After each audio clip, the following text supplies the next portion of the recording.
encounter Jesus nearing the end of his journey.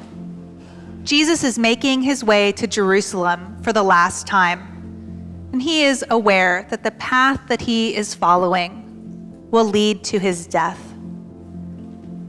But instead of minimizing or denying his heartbreak, Jesus leans into it. He shows us what it looks like to hold space for these difficult feelings that we all encounter. And he cries out in lament over the brokenness of our world. Here's Jerusalem, the city that Jesus loves. It's the center of the world for God's people, this place where faith and government are supposed to work together to bring about God's kingdom here on earth.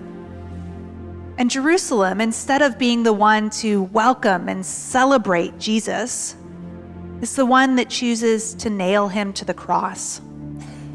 And Jesus is faced with the reality that the one he loves will choose to execute him, that they're unable to see God at work, and they're resistant to God's plan of love that's unfolding around them. And so Jesus laments Jerusalem, God's chosen people who choose to kill prophets instead of follow them. And he knows that his fate will be no different.